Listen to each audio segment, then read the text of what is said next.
Yeah, yeah. So I'll welcome to these doubt clearing sessions for the basics of finite element analysis, part one. So this is an NPTEL course, as you know.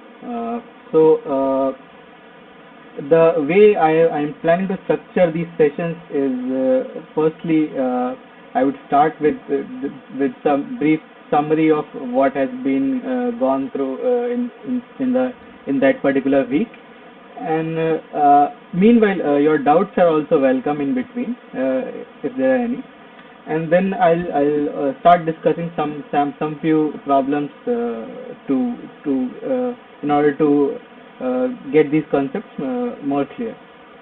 So your questions are welcome in between or after the session. Just just give me a minute.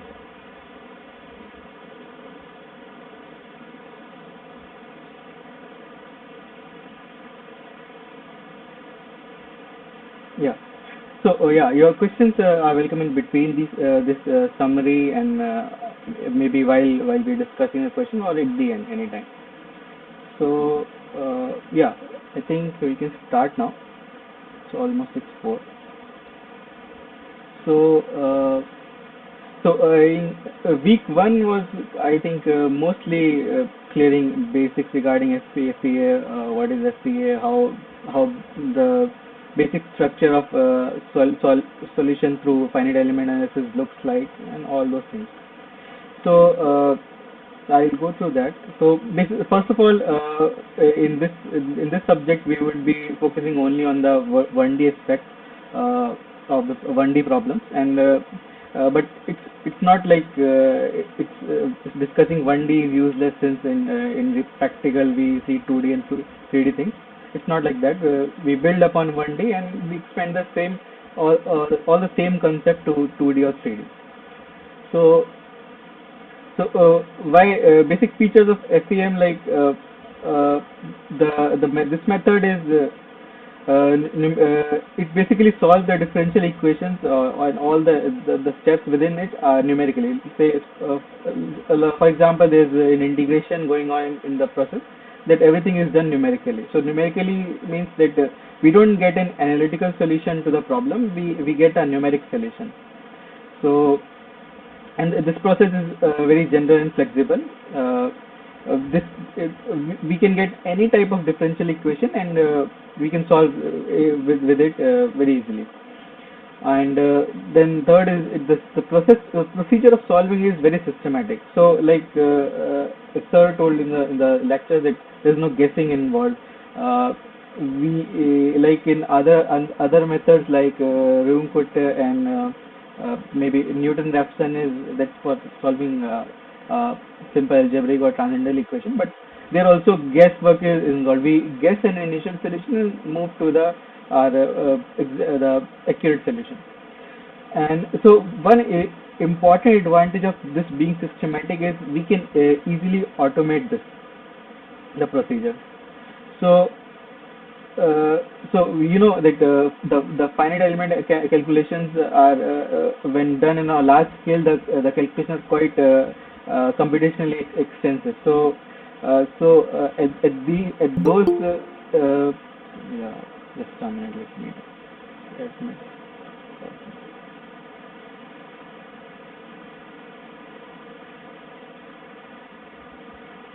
So since the process is very systematic, so automating it and writing a solver for it is very easy. So for very large scale problems, we need to take help of computers and algorithms to solve these problems. So yeah, this is this is useful. And then so it's the procedure to solve any problem is we take the physical phenomena and get its mathematical form by forming the governing equation. So, for example, like uh, in stress analysis problems, we have uh, the equilibrium equation, that's the governing equation there. In heat conduction equation, we have the governing equation, and so on. For say for Studying a wave, we are studying a wave equation to predict the position of particles. So any type of physical phenomena can be mathematically represented by with the help of these governing equations. Then to solve these equations, we need to use the method that is feasible for that particular problem. So exact solution is when we don't have any error at any point and satisfy all the boundary conditions. And this type of solution is very specific to the type of problem, right? So next we have the approximate solution. In that we have the analytical solution. If we can approximate the solution as like some series, then we get analytical solution. And then for numerical solution, we get a solution in form of numerical value. I think these all things have been done in class, so I'll just quickly go through that. And so, what are the basic steps in solving a problem using finite element method?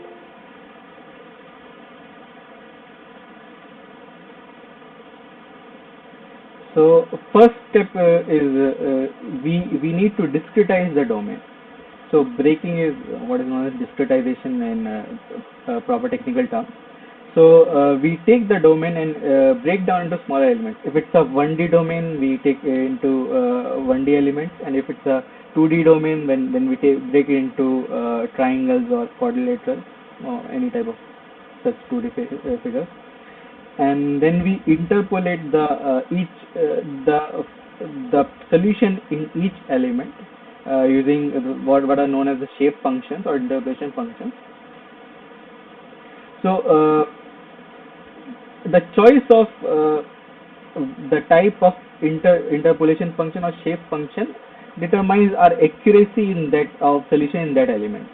So in the first I think in the first class, sir told about how we can calculate the integral of some complicated function by breaking into small elements.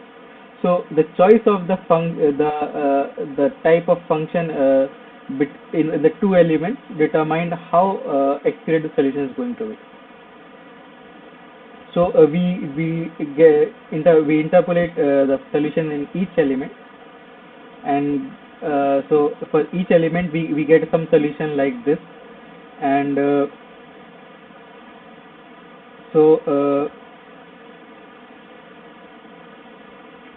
then after interpolation, we plug in the approximate solution of each element into the main equation and get the desired required number of equations corresponding to each element depending on the order of interpolation function we choose, and we get the corresponding algebraic equation. We can simply solve them, but we are not done here. We transfer this elemental equation to the global solution and get the required equation for the whole system. So there's something we'll discuss this question maybe later. Okay.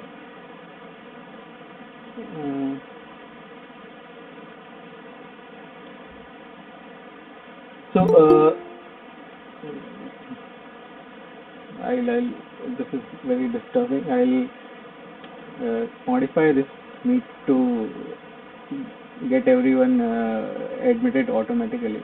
Just bear with me today. So yeah. So since we know that these solutions are approximate, and so we can't get accurate solution at every point. So there's bound to be errors in the solution, and various type of errors are possible. So we have the error due to geometry. So now I would like to ask anyone among you to explain me what is this error due to geometry. This. Can someone volunteer to explain? You can unmute yourself, or if you want to text, you can just type in the chat. Hi, my name is Hetal, and I guess in one of the explanations when Sir was integrating between 2 points, and he said that if we are Okay, trying to anyone answered approximate, it? can you hear me? Yeah, please unmute, or you can just type it in the chat also. It's better if the sessions, these sessions are more interactive. If only I'll speak, it won't be much fun for me also and you also. Hello, can you hear me?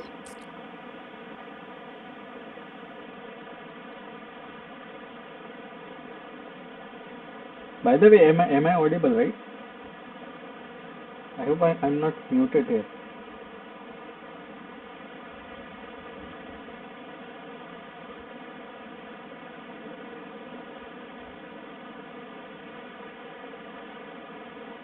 If someone said I'm audible and someone said I am not audible, can others please confirm?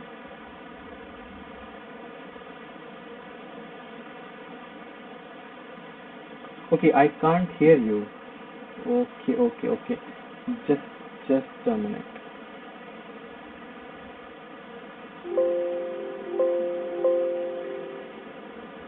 Can someone speak now? Hello, hello. Mm, I still can't hear. Hello, hello. Yeah, I guess we can hear each other, but Sir can't hear us. Okay, okay. I can hear you now, but okay, There's an echo. there's a problem with my laptop, I guess. You can hear us now?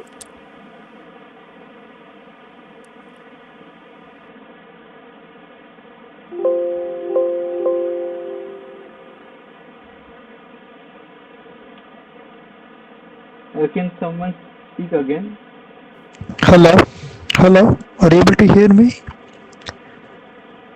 Okay, I still can't hear you from here.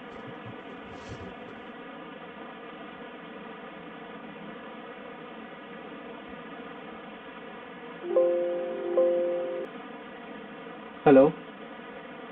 Uh, can someone Hello, please speak again? hello, hello.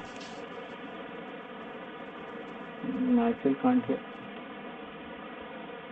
Let me change my headset.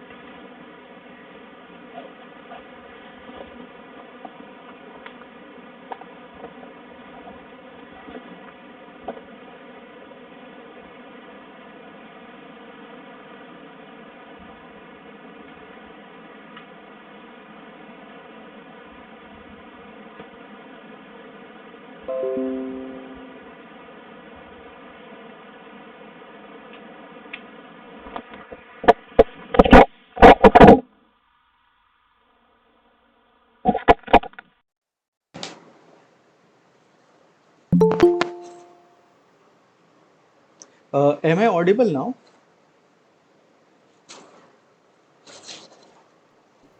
Yes, Okay, okay. Yeah, I can also hear you now. Thanks a yes, you lot. are audible now. Yeah, yeah, I can also hear you now. Thanks a lot. I'm sorry for the inconvenience.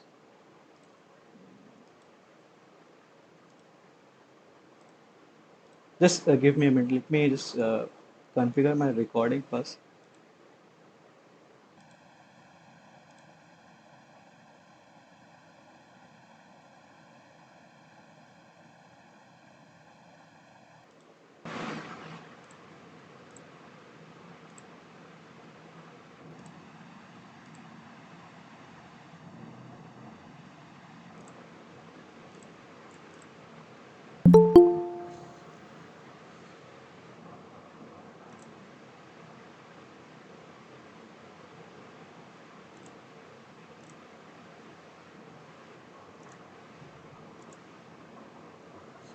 Hello. Hello. Yeah. Yeah. Yeah. Yeah. Let me start Start again. again. Yeah. Yeah. So So we were there, yeah, on the sources of error, right? So yeah, can someone answer now? Hello, you can hear me Yeah, now? yeah, I can hear you. Yeah, so this is Hetal. I guess the error in geometry is because of the way we model a particular problem, as far as ANSYS is concerned, I suppose.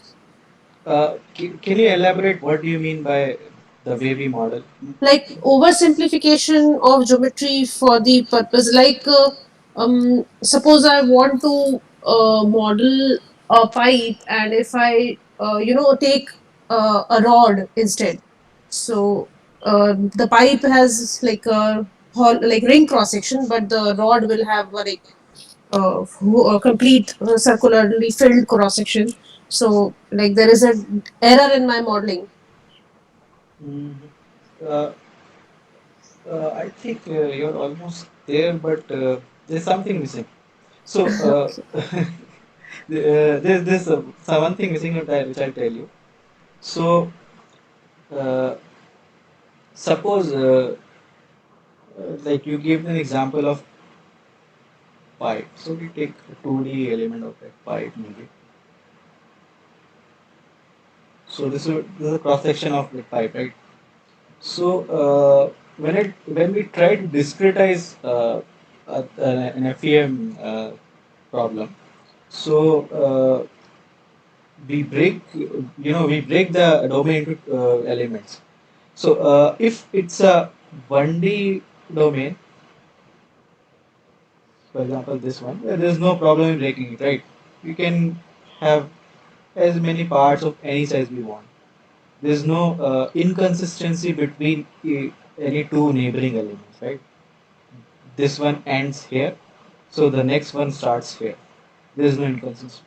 But when you have these circular geometries or any random type of curve, so we can break the discretized domain by triangles or quadrilaters. That there's that's the way we get the required shape of. So if we break it into triangles, so you see, if I draw a triangle here at this point, there will be some minor gap in between these two lines. This curve and this triangle here. So these kind of inconsistencies in actual geometry. You were right there that we can't get the exact geometry as it would be in practical, but even if we can get the exact geometry, then these inconsistency between the discretization and the actual geometry would cause issues. So we have uh, added some extra material here that is certainly going to change the solution. Okay, I hope I'm clear, right? Yes, you. Thanks for volunteering. Anyways, so next is the error due to polynomial. I guess that was the gist of the first class. Uh, Yeah, so when we are trying to assume the trial solutions, if we are taking the polynomial, say my original governing differential equation is of the order 2, and if I'm taking polynomials up to like cubic polynomials, so yeah. then that has an inherent like error. If I increase the order of the polynomial, my solution will be closer to the exact solution if I keep on increasing the number. Yes, exactly. Yeah, that's the yeah right. And then we have numerical error. Would anyone like to throw light on this numerical error? I, I want someone else to answer now. If more people would participate, it would be better.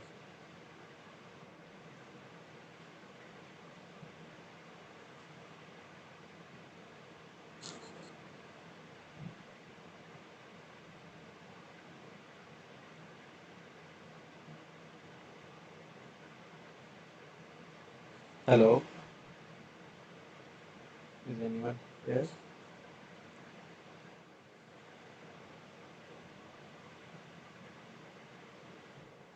Yeah, uh, I'm audible, right? Yes, yes, you are. So yeah, can anyone answer this?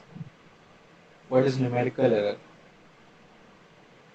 I guess like you have written rounding off as in if we round off to the nearest decimals, like two digits, then it becomes an error if I want. Yes, exactly.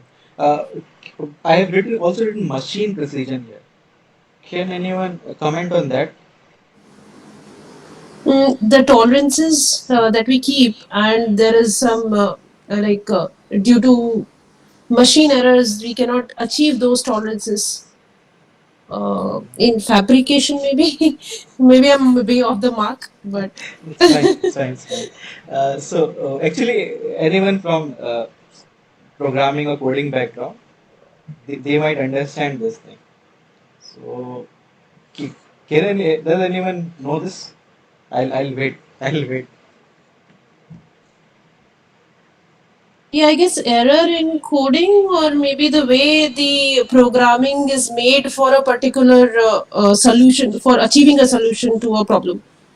No, it's not quite like that. Okay. So someone is answering. Someone else is answering.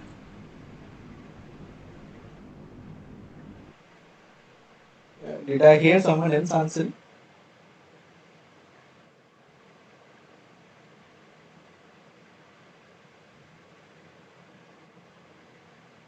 Is it something related to storing of bits?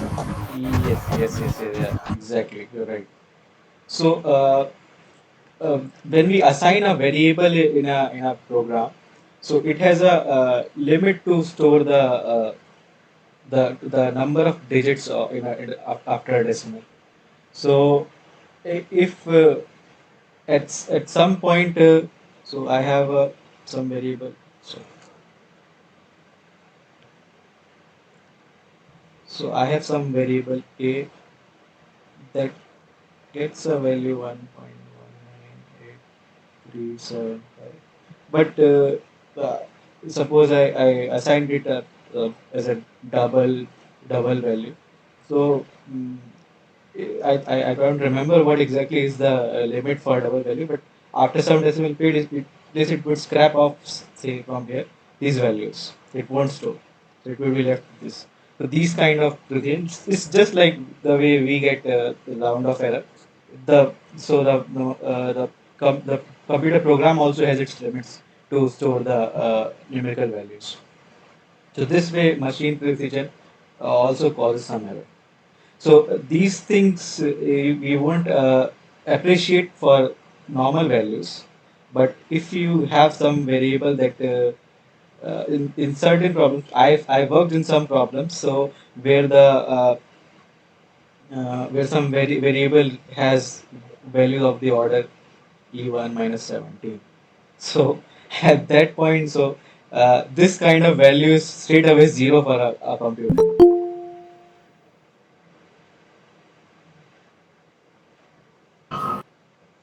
Yeah, so these kind of value, if you see anywhere in the program, it will straight away consider it as zero. But it's in some problems, the values these small are also of very great importance. So you have to deal with the non-dimensionalizing the equation, all those things. You'll see when you come across those problems. Not in this course, of course. This is a problem for later stages. So yeah, like we discussed in geometry, the error due to geometry comes into picture when some complex surfaces are there, and that is only seen in 2D or 3D. If we model a 1D domain, there's no error. Straight away, no error due to geometry. And yeah, polynomial we discuss. And, yeah, numerical we are done. So convergence of the solution uh, is, was discussed in the lecture that if you increase the number of elements after some time increasing the number of elements won't cause any difference to much change in the solution, then we'll say that the solution has converged. So I'm sorry. So yeah, I think we're done here with the. So I think that was all that was covered in this week. Uh, uh, I would wait for you guys if you had any doubts regard through all through this week or anything that I have said here. So yeah, you can ask your doubts now.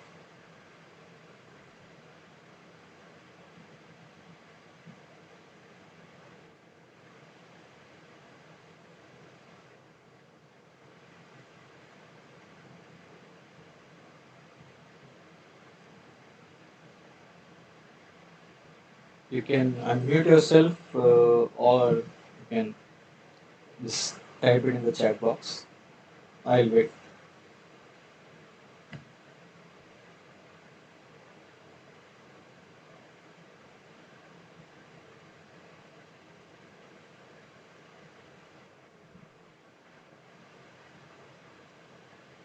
No doubt. Okay.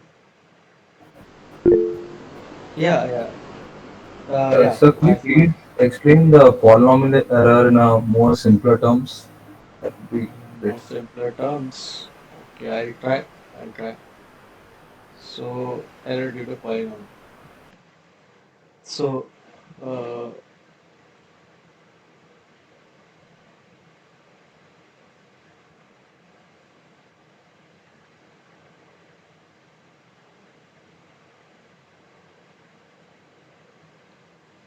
so I guess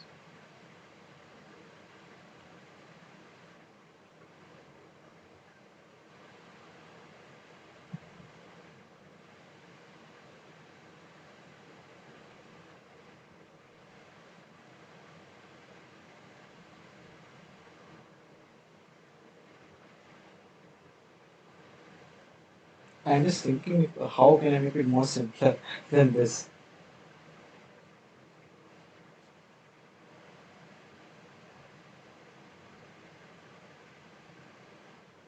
or I'll not break it into elements. So I'll keep it as it is. So yeah, I have this complicated function, and I was asked uh, to fit this function to get a closed function uh, with the help of a polynomial fx equals to c naught, right? So I have been given a constraint that I can only uh, fit this or map this same function with the help of this function. Okay. So why am I being asked with this constraint? So uh, when we are trying to approximate a solution, we have these constraints. Because we don't know what this function is, right? So what I'll do is I'll just fx equals c naught. I can just draw a line like this, or maybe more closer, a line like this.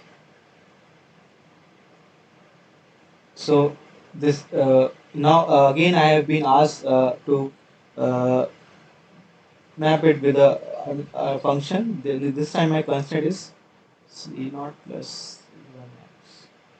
So now I can map it with help of a linear function. Linear function would look something like that. So now this one is much more closer in error than the earlier one. And now if I get some, now I have been given a limit of say some fourth order polynomial. C naught plus C1x, C2 x square, C3x cube plus C4x to the power 4. So that you can say that that function can easily fit more closer to the current required function than the previous any other function. And if the existing function would have been already been a 2 or 3 degree polynomial, then we would get this solution as a two. The constant would go zero. These constant would be zero, and we can get the required solution. So yeah, I hope This would be different than what had been taught in the class, but I don't know if this is easier or it made it more difficult for you. If you want to, if you don't didn't still understand, you can still ask and try again. No, I actually understood it. So basically, the error is with the oversimplification of the function. Right, exactly, Is it? exactly. Yeah, exactly. Okay. This, this is why Thank you. oversimplification is important here.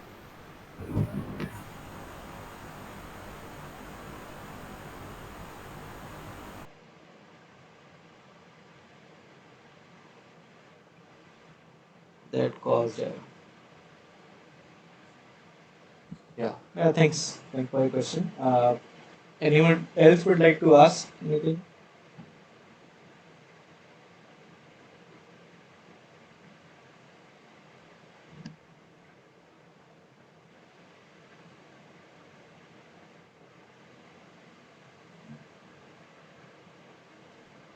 If no, then I'll proceed with some problems that I've prepared, some basic simple problems.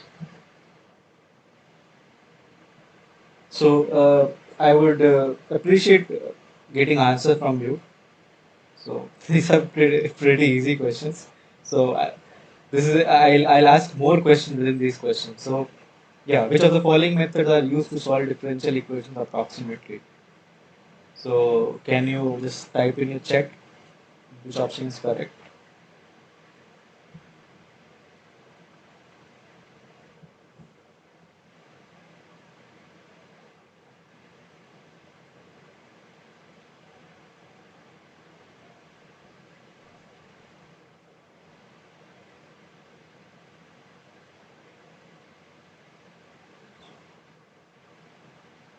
All right, yeah, exactly. So yeah, these Runge method and finite difference method, finite element method, all three are the approximate give a approximate solution. They won't give you exact. So one thing is how is option A different than option B and C? Can anyone answer this?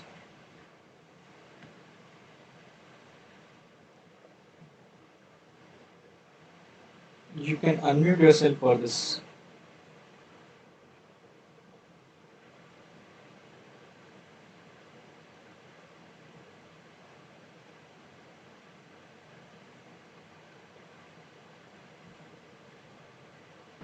Hi. Actually, I've heard the name of finite difference and finite element method. Like I have read about finite element, but heard about finite difference method. Don't know how it actually works. Okay. Hence, I have answered all of the above. So technically, how they solve the problem approximately, that is not clear to me. Okay. Okay. Okay. You want me to explain this? How? Yes. Okay. Okay.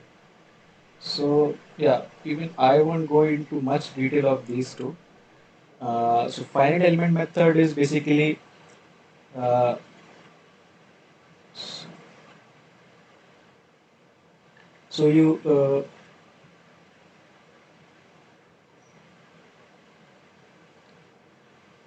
have a domain. Sorry.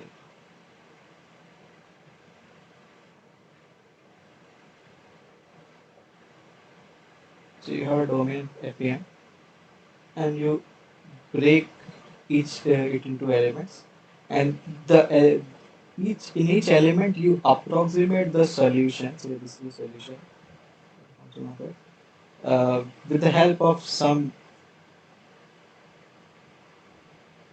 polynomials, or some function known as shape function.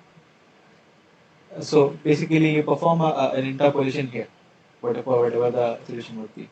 In finite difference, so you in FEM, the main difference is that you apply this solution to get these nodal values.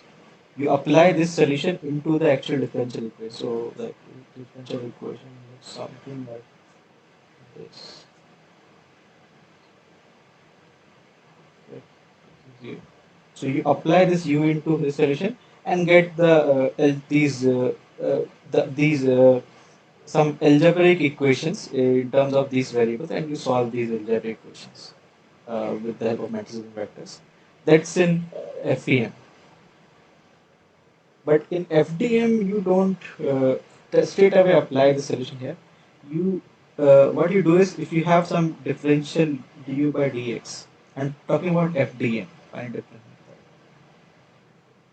So you write what you do is you still have to discretize the domain, but now you take the value at this node, say un plus 1, here un minus 1. So basically we write this, approximate this derivative as un plus 1 minus un minus 1 upon, so this h, this is also h, something like that. Even I have not worked with the FDM much, but I have some minor idea. So this kind of approximation is used in FDM. Anyways, even this is a numerical method. We whatever solution we get, it's a numerical solution, and so just like FEM. Uh, we also get algebraic equations here and these at these points, and also here. But here the way we approximate this derivative and we solve this derivative, that's different. That's the difference between FEM and FEM. So both of these are numerical. So my question was, how is option A different than B and C? So I think in a way I have answered that. That these two are give numerical solution, and this gives analytical.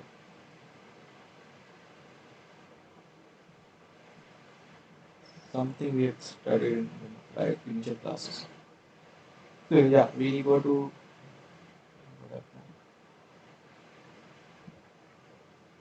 we'll go to the next question. So yeah, in FEMS, size of elements tends to zero, the error tends to, yeah, I am waiting for your answers.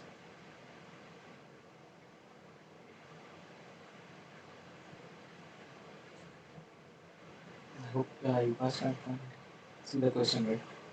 As size of element tends to zero, the error tends to,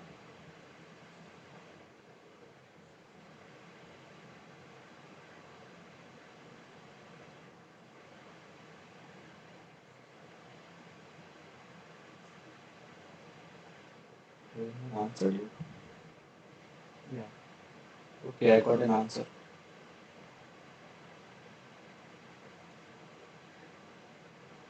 Yeah, C, zero. Let me answer. Yes, this one answer. So, yeah, we had studied that in the first class.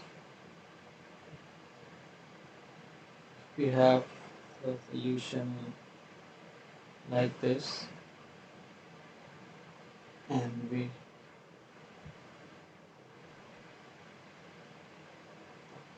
break it into elements. So let's see, this is the size of element H, and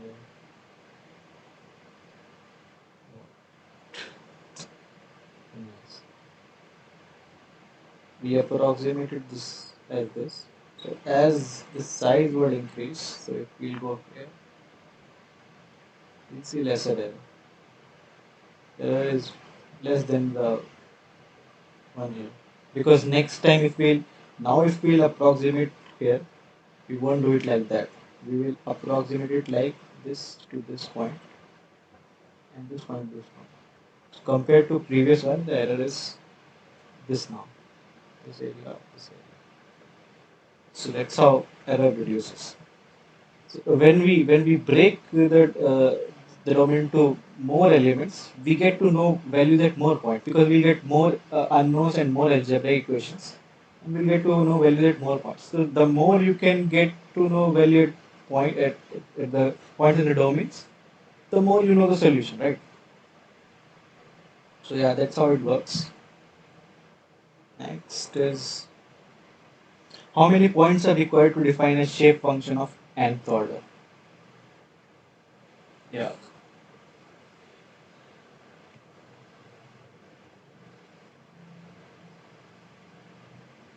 So we have a shape function of say order n, it's a polynomial. When we say order n, it's a polynomial. What should be the order of polynomial?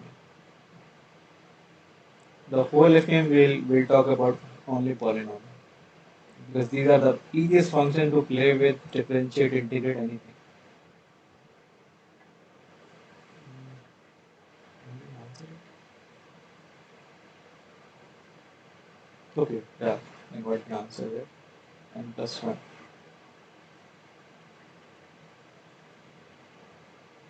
So we when we have a polynomial of order n, that would look something like this: x plus x square 3 n x to the power n. So we have how many unknowns? N plus 1 unknowns.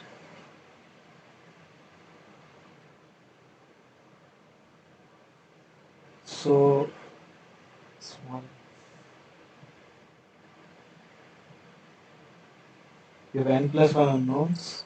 So to get n plus 1 unknowns, you definitely need n plus 1 equations.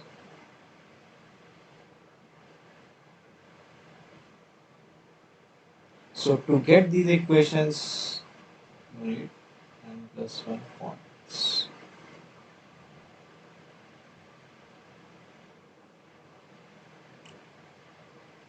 So in order to understand this thing, I have another problem also. Oh, this is not a problem. That's it will come later.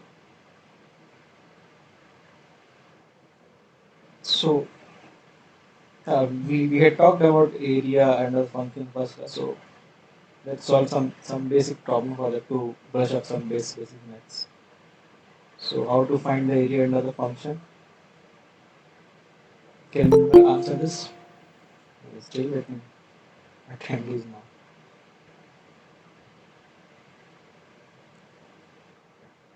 Reset, yeah, we can answer very fast, I guess. So basically, when we're trying to find the area under a curve,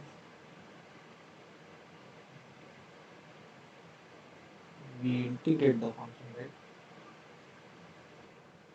So 2 to 4, 3x squared dx, and we have x cubed by 3, 4, sorry, 3x cubed by 3, and it's basically 4 cubed minus 2 cubed, that's 64 minus 8, that's 56, right?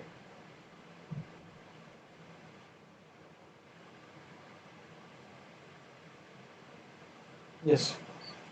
So yeah, this is the question I was talking about to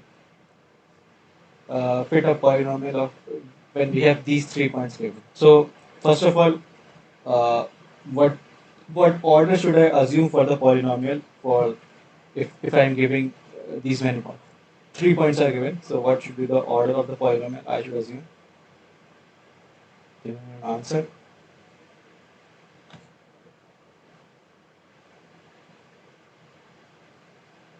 Yes, exactly. Two. So I'll assume a polynomial here. X equals to a plus bx plus cx square. And so basically we have 3 points. We'll try to get three equations. So when we're trying to fit a point to a curve, one zero would be here, two would be here,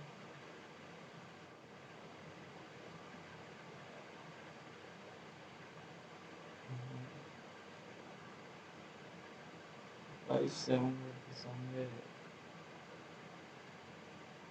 So we're basically trying to fit a polynomial something like this. So we'll see. So basically, that means that this polynomial should give the value, it's 1 0, right? So at x equals to 1, it should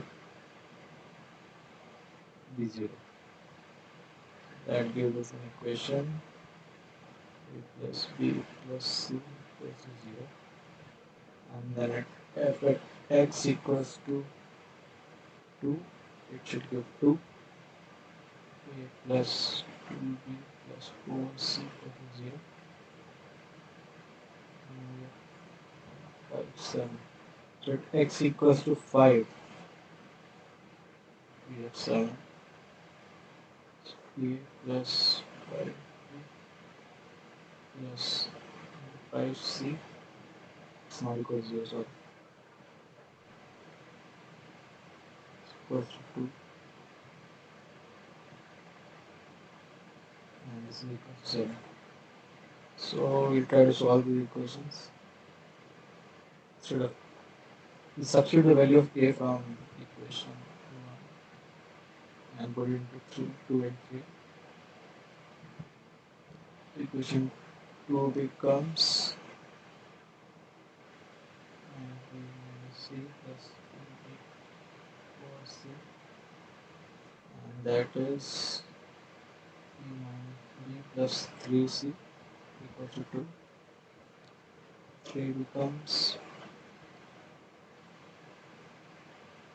4b plus 24c equals to 7. And then we just multiply the equation by 4. We get 4b plus 12c, 8 equals 0, c equals to minus 1. Subtract this. So we get c equals to minus 1 by 12, and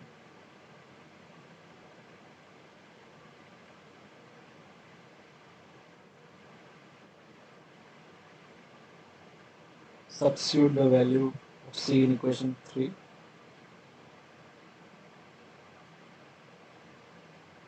We get 4b 24 12, 7. So 7.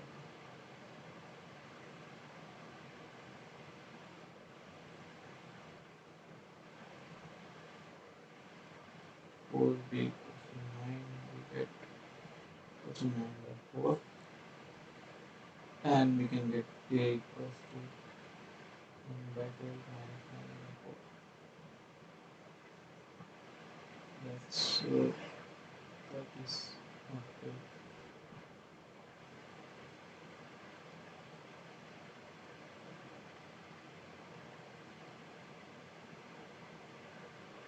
Minus by 12. So we get these the earlier values for a polynomial. So our polynomial would look something like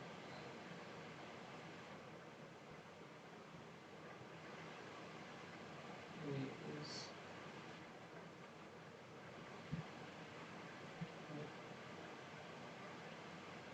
b is minus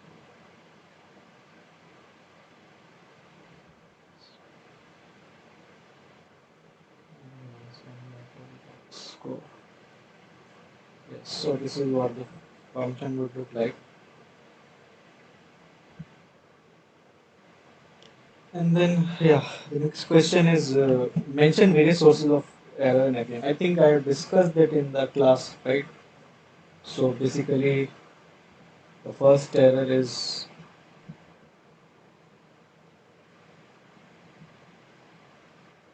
error due to geometry. Then we have error due to, what is that? Approximation of polynomial. Then third we have numerical. approximation. The major sources होता है.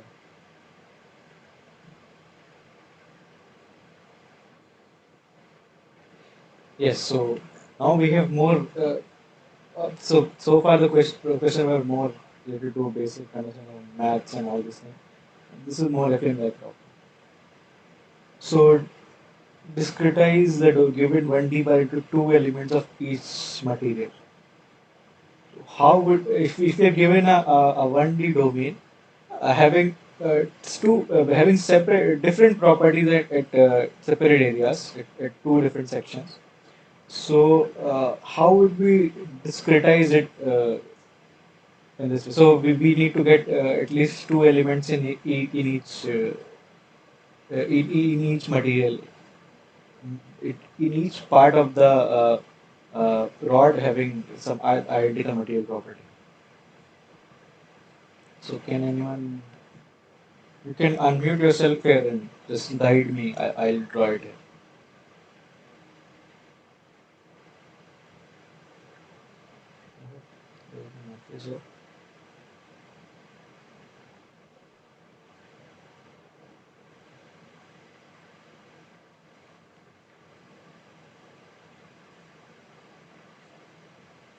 Yes, someone, can someone guide me here? Since the domain is from x equals to 0 to x equals to capital L, if we are assuming that the composite material are like divided in half, like at L by 2, then probably we'll have to take like local domain as x equals to 0 to x equals to 0.25. So it's not actually L. It's not half. It's some value gamma. So Oh, yeah, okay. we can take it like that. It's fine. So 1 minus gamma upon L, I guess. No. Okay, so basically we have this domain up here. Until here, this point, the value is some value gamma 1. Here it's gamma 2. So if I want to discretize into two elements here in gamma 1, sorry, omega 1, so I'll make an element here maybe and another element at the boundary of the two materials. I can't go beyond that within the same element. And similarly, if I want to get two elements here, I will, so that would be node 1, node 2, node 3. So, and similarly, if I want to discretize this part of rod with the property omega 2, I'll have to pick an element, say 1 here, and another should be exactly here. So this is my fourth node. So this portion here, so this is my element 1, this is my element 2, this is my element 3, and this is my element 4. So the thing to be notable here is that we can't cross these. It's not like we can't, but we shouldn't cross these elements where the property of the material changes. Otherwise, you'll have an anomaly in putting in the material property into the equation. So if you, for example, you have this E2 equations going. So you for E2 assume the solution for Q E2 as some U1 and 1 plus U2 2 and 2, and you apply it into this equations. So suppose this is the governing equation. No, instead of E I'll use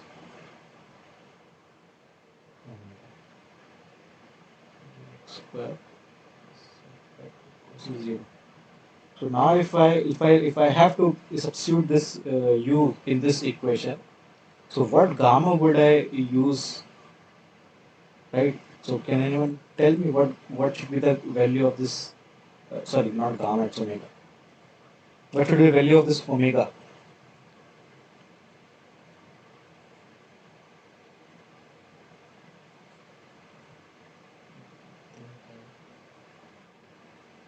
Did you get an answer here?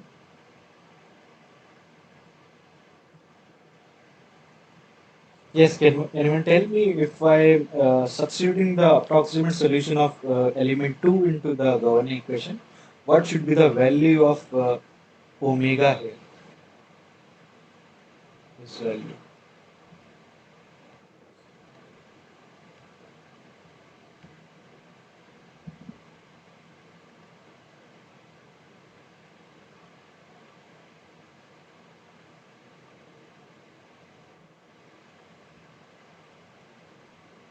No, actually, for this kind of discretization, we can identify. So we see that our entire element 2 is lying in this region, and here the property of material is solely omega 1. So we can use omega 1 here. If it's either element 1 or 2, we can just write this omega as omega 1. If it would have been element 3 and 4, we would use omega 2 here. So that's why it's not appreciated to cross this element boundaries uh, to the across the boundary where the element, the material property or anything that is going into this equation changes. So otherwise, we can't decide what should be the omega. If suppose I have I break this domain into point 1 here, point 2 here, 3 here, point 4 here. So this is my element 1, this is my element 2, this is my element 3. If I discretize it like this, then for in omega within element 2, the value of omega is changing. It's going from omega 1 to omega 2. So that's why you should not discretize the domain like that. So I hope this was clear. Anyone still has doubts?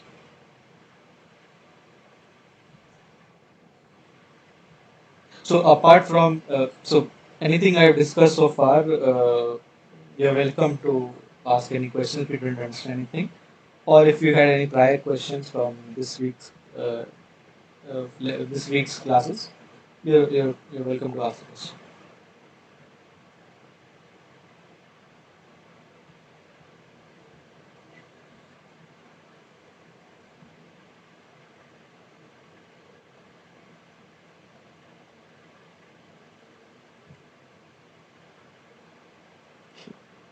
I'll wait for you to answer.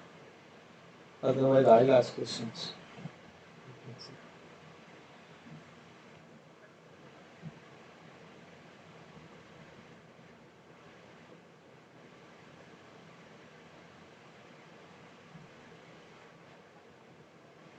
So no question here. Okay, you want me to repeat how to decide omega? Yes, sure. So when when we have a domain where the material properties are changing, like in this problem, is anyone saying anything?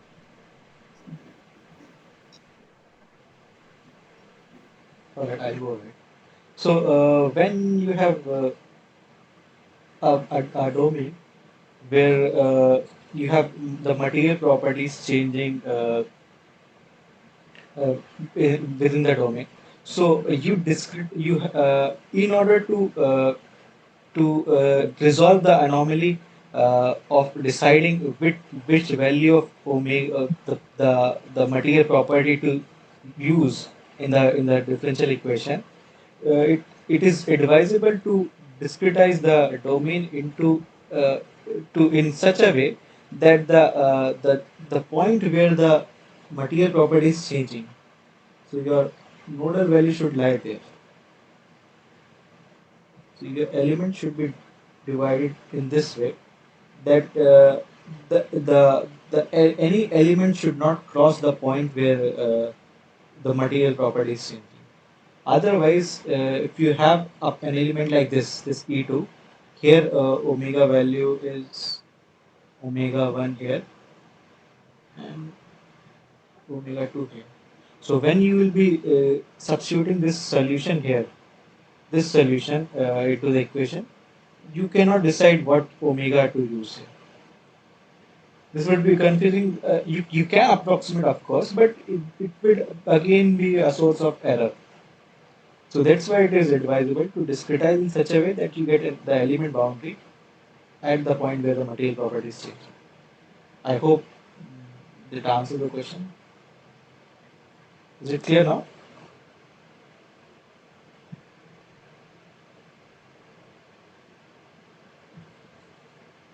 Okay.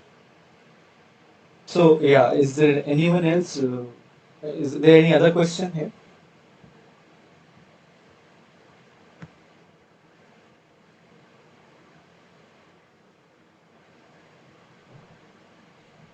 If not, then I think we can wrap it up. So I hope this session I was able to convey something to you guys, and it was helpful in any way. Uh, and I thank you all to join the session, and I'll appreciate and I look forward to more sessions from now. And thank you all. I would Thank you. disconnect now. Thank you. Bye. Thank you. Thank you. Thank you.